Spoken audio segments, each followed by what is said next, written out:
They were young, rich, and living in Beverly Hills. Then, one quiet night in August 1989, they picked up shotguns and turned their parents' mansion into a crime scene that would haunt America for decades. This is the shocking true story of how two brothers murdered their mother and father and claimed it was the only way to survive. If you thought you knew the Menendez brothers, think again. This wasn't just a case about greed or inheritance. It was a tangled web of family secrets, abuse allegations, and two shattered lives that led to an unforgettable double murder. Before we begin unraveling one of the most infamous crimes in U.S. history, make sure to like, share, and subscribe to our channel. We dive deep into real-life stories that challenge your assumptions and explore the human side of true crime. Now, let's go back to the night it all began. The scene: a mansion, a quiet night, and two shotguns. August 20th, 1989. Beverly Hills, California. It was just past 10 p.m. when the 911 call came in. Lyle Menendez's voice was frantic. "Someone killed my parents," he screamed. "They shot them." When police arrived at the $5 million mansion on Elm Drive, they found a scene straight out of a horror movie.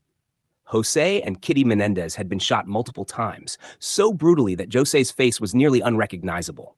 Kitty had tried to run. She was shot in the leg, slipped in her own blood, and was hit again until she stopped moving. The living room was soaked in blood. The weapon? 12-gauge shotguns. The killers had reloaded mid-attack, but strangely, there was no sign of forced entry. Nothing was stolen. And two people were missing from the house: Jose and Kitty's sons, Lyle and Eric. Hours later, the brothers returned, sobbing, devastated. They told police they had gone to the movies to see Batman, then stopped for food. When they came home, they found their parents slaughtered. Police had questions, but in Beverly Hills, the rich are often given the benefit of the doubt. So for the time being, the Menendez brothers were not suspects.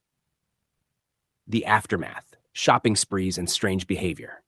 In the weeks following the murders, Eric and Lyle behaved oddly. Instead of lying low or showing signs of deep mourning, they went on spending sprees.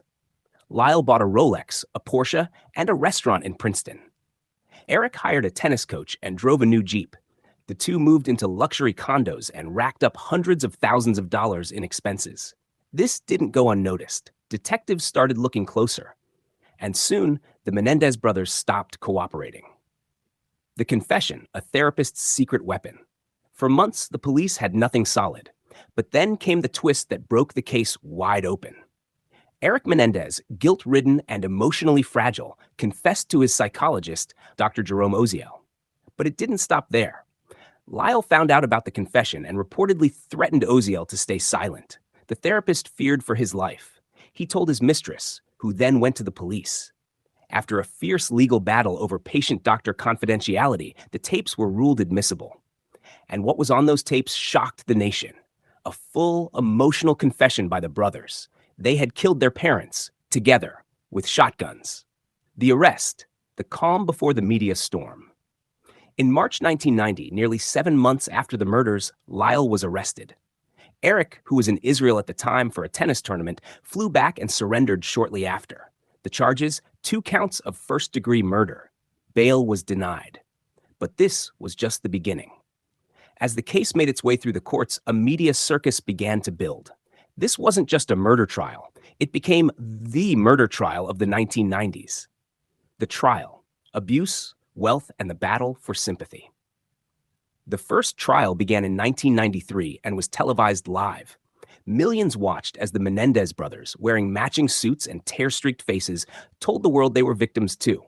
They said their father, Jose Menendez, a successful music executive, had sexually and physically abused them for years. Their mother, Kitty, they claimed, was addicted to pills and alcohol, emotionally unstable, and complicit in the abuse. They testified that the murders weren't premeditated, but committed out of fear. Fear that their father would kill them after they threatened to reveal the family's dark secrets.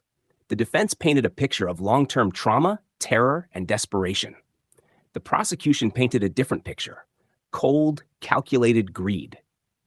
They argued that the brothers wanted the family fortune, $14 million in insurance money, to be exact. They noted the extravagant spending after the murders as proof. Public opinion was sharply divided. The hung jury and the retrial. The first trial ended in 1994 with 2 hung juries. Some jurors believed the abuse allegations and felt the brothers should be convicted of a lesser charge. Others believed the entire story was a fabrication to escape punishment.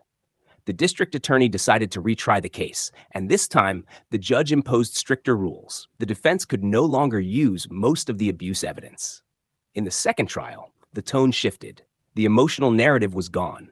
What remained was a timeline, evidence, and motive.